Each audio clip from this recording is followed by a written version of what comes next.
سلام كبرات تخاتلتي داسني اكسترا نحجاب استدالو علتا وزيناتات من محدار بايدن بزعبا كينات تقراي مس منغست إثيوبيا زقبرو ركبات نمنغست أبي أحمد زقاومو أب أمريكا زقبرو سلامو سلفي أب قداي قدب حداسة إثيوبيا زمتسا حدقا دلوت مخانا مقلاتا أب بريزدنتاو مريج جيبوتي اسماعيل عمر قال داقيمو ممراتو اوغاندان جبسن حدث سلياو سمع مفصامنن كالن زدس زيناتات حيزلكم مصيلغو ابزا چانل دماناي وتر تخاتاتلتن مخان سبسكرايب كتغبرو بخبري يعدمكم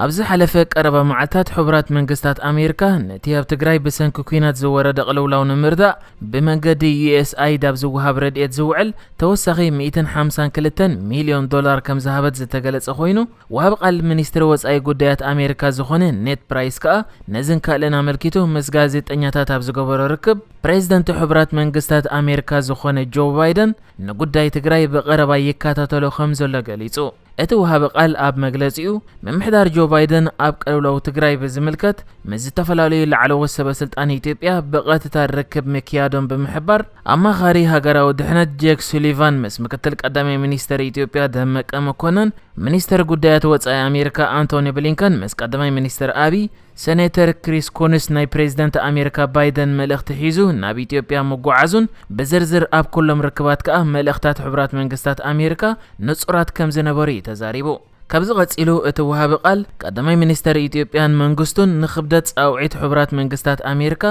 كساب كندي ترديهم አለው ንዝብል ሕቶ ከመለስን ከሎ መንግስት ኢትዮጵያ ንጉዳይ ትግራይ ማዕረኽ እንደይ ብርዝነት ከም ዝሓዝናዮ ይፈልጥዮም ዝብል እምነት ኣለኒ እቲ መሪሕነት ናይ ተሃገር ከኣ እዚ በቐትታ ካባና ዝሰምዖ መልእኽቲ እዩ ብዝተፈላለዩ መሓውራትናን ልኡኻትናን ዘብጻሕናዮ መልእኽቲ ምስቲ ሕጂ እንሰዶ መልእኽቲ ተመሳሳሊ ይኽብል እንከሎ ሕብራት መንግስታት ኣሜሪካ ንጉዳይ ትግራይ ብርዝነት ሒዛቶ ከም ዘላን መንግስቲ አብይ ጽቡቕ ገይሩ ከም ዝፈልጥን ተዛሪቡ ካልእ ምሳብ ኢትዮጵያ ዘሎ ኩነታት ብዘተሓሓዝ ድማ ኣብ ሕብራት መንግስታት ኣሜሪካ ብተወለተ ኦሮሞ ከም ድማ ተወለተ ኣምሓራ ኣብ ዝተፈላለዩ መዓልታት ሰላማዊ ሰልፊ ከም ዝተኻየደ ተሓቢሩ ኣብቲ ተወለተ ኦሮሞ ዝገበርዎ ሰላማዊ ሰልፊ ኣብ ኢትዮጵያ ኣብ ልዕሊ ህዝቦም ዝወርድ ዘሎ ቅትለታት ብሰንኪ መንግስቲ አብይ ኣሕመድ ከም ዝኾነን ኣሜሪካ ዘለዎ ጽልዋ ተጠቂማ ነዚ ጠጠው ንምባል ክጽዕር ክሓቱን ከለው ገለ ካብ ሰልፈኛታት ድማ አብይ ኣሕመድ እቲ ኣብ ትግራይ ዝኣወጀ ውግእ ኣብ ህዝቦም ከይደግሞ ስግኣት ዘለዎም ብምዃኑ አንጻር መንግስቲ ኢትዮጵያ ዝቐንዐ ተቃውሞ እዮም ገይሮም ኣብ ዝተፈለየ መዓልቲ ዝተገብረ በተወለተ ኣምሓራ ዝተወደበ ተቃውሞውን ኣብ ኢትዮጵያ ኣብ ልዕሊ ተወለተ ኣምሓራ ይፍጸማሎ ዝበልዎ ጃምላዊ ቅትለት ዘለዎም ተቃውሞን አሜሪካ እቲ ቅትለት ጠጠው ክብል ኢዳ ክትእቱ ከም ዝሓትንዮም ጭርሖታት አውጽኦም ኣብ ሕብራት መንግስታት አሜሪካ ተቃውሞ ክገብሩ ዝተሰምዑ ከም ዝፍለጥ ኣብ ዝእዋን ኣብ ኢትዮጵያ ኣብ ዝተፈላለየ ከባቢታት ተሃገር ብፍላይ ድማ ኣብ ኦሮሞ ኣምሓራን ትግራይን ሰላማዊ ህዝቢ ህይወቱ ዝሰኣነሉ ጎንጽ ዝተርኣየ ኮይኑ ክልላት ሶማልን ዓፋርን ውን ብዶብ ተሳሒበን ክሳብ 100 ሰባት ህይወቶም ክስእኑን ከለው ኣብ ክልል ብሄር ብሄረሰባትን ህዝብታትን ደቡብን ኣብ ዝሓለፈ ቀረባ መዓልታት ኣብ ዘጋጠመ ጎንጺ ብዙሖም 12 ዝበጽሕ ሲቪላውያን ህይወቶም ክስእኑን ከለው 11000 ዝበጽሕ ህዝቢ ኸኣ ከም መዛበል ከም ዝተገደደ ይተሓቢሩ ነይሩ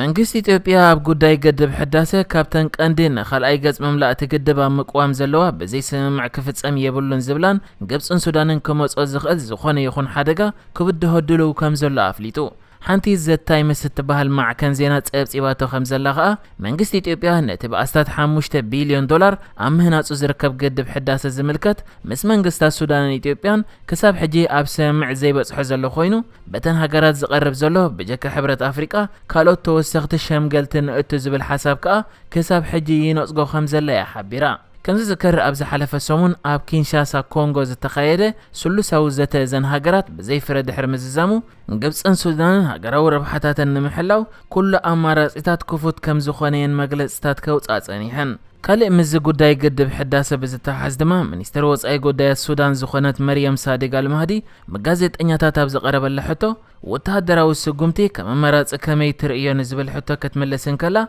أبز اوان بزعبا وتهدراو السقومت مزراب بوتا يبولون جن كاب محبرسب علم دقف نمركب كومها إثيوبيا كال أي قز مملأة قدب كي تجمر سعرك كنا كايدينا ختبل يتزاريبا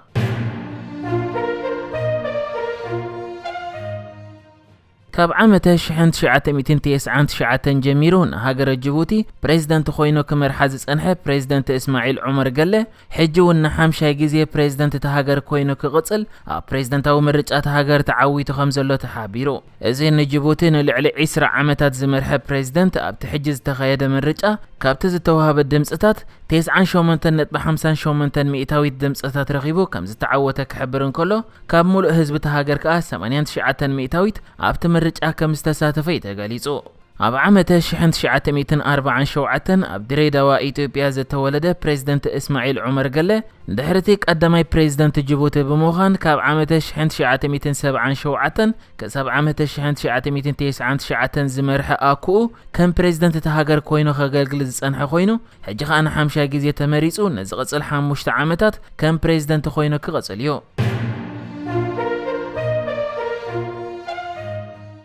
ኡጋንዳን ግብፅን ኣብ ጉዳይ ምልውዋጥ ወተሃደራዊ ስለያዊ ሓበሬታ ዘተኮረ ስምምዕ ተፈራሪመን። በመሰረት ወፂ ዘሎ ጸብጻባት ከም ዝሕብሮ እቲ ስምምዕ ኣብ መንጎ ክልቲአን ሃገራት ኣብ ካምፓላ ኣኼባ ኣብ ዝተገብረሉ ግዜ ዝተፈረመ ኮይኑ ኣብቲ ኣኼባ ከዓ ላዕለዋይ በዓል ስልጣን ወተሃደራዊ ስለያ ግብፅ ዝኾነ ሜጀር ጀነራል ሳምሕ ሳብር አልደገዊ ግብፅን ኡጋንዳን ኒል ስለ ዘራኽበን ከምዚ ዓይነት ስምምዕ ኣገዳስን ናይ ግድንን ክኸውን ይገብሮ። ንኡጋንዳ ዘጋጥመ ከዓ ንግብፅ እውን ይጸልዋ ክብል ተዛሪቡ። بقدای گدب حداسه امانگو گبس ایتیوپیان زتفتر وطری اندال علی خدول لابزل اوان پرزیدنت گبس عبدالفتاح السیسی ابز حلفک عرب معلتات کابنیل گبس مای اندحر گودیلو ابت زوبا حدگا زي مرغا كفتر زخل كونتات كغاطم كم زخل بمحباريو هاغرو هاغرا ورب حتاتان محلاو كل اماراتيتات كفوت كم زخونه بمزرابيو اطنقيقو نيرو نزي سعيبي خا حجي امونغ اوغاندان گبسن ناي وتهدراو سليا حبريتا ملوات يغبر زلا بقداي مهناص قدب حداسه مس ኢትዮጵያ بكبيد وطرات يازلا ግብጺ ኣብቲ ዞባ መዘለዋ ሃገራት ብዝሕ ዘለዎ ስምማዓትን መብጻሕን ተካይድ ከም ዘላ ዝሕበር ኮይኑ ኣብዚ ሓለፈ ቀረበ እዋናት እውን ሰበስልጣን ግብጺ ናብ ደቡብ ሱዳንን ጅቡትን በጺሖም ነይሮም እዮም።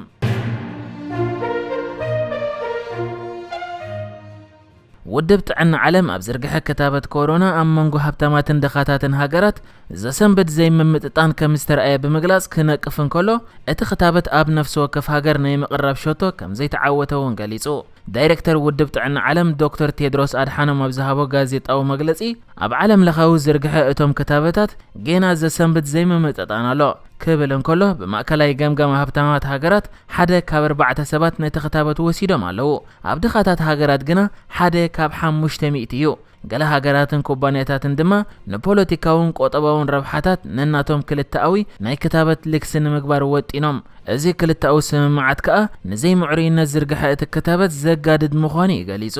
ዶክተር ቴድሮስ አድሓኖም ኣብ መጀመርታ ናይ ዓመት ዓለም ኣብ ጉዳይ ዝርግሐ ክታበት ናብ ጥፍኣት ዘምርሐ ሞራላዊ ውድቀት ኣጋጢምዋ ከም ዘሎ ኣጠንቂቖ ነይሩ እዩ። ንትሑት ኣታዊ ዘለወን ሃገራት ንምሕጋዝ ተባሂሉ ዝተዳለወ ብኮቫክስ ዝፍለጥ ክታበት ኣብ ምቕራብ ዝሰርሕ ፕሮግራም ከሳብ መወዳእታ ወርሒ መጋቢት ብውሕዱ 100 ሚልዮን ክታበት ከዝርግሕ ሓልዩ እኳ እንተነበረ ዛጊት 38 ሚልዮን ጥራሕ እዩ ከዝርግሕ ክኢሉ ዘሎ። ዶክተር ቴድሮስ አድሓኖም ከኣወሲኹ ነዚ ጉዳይ ኣመልኪቱ እዚ ኣብዚ እዋን ዘሎ ምድንጓያት ኣብ ወርሓት ሚያዝያን ግንቦትን ናብቲ ዝተመደበሉ ክምለስ ከም ዝተስፎ ድሕሪ ምዝራብ ካብ ኮቫክስ ወጻኢ ብናታተን መንገዲ ውዕላት ክታበት ዝፍጽማ ዘለዋ ሃገራት እውን ይነቒፉ።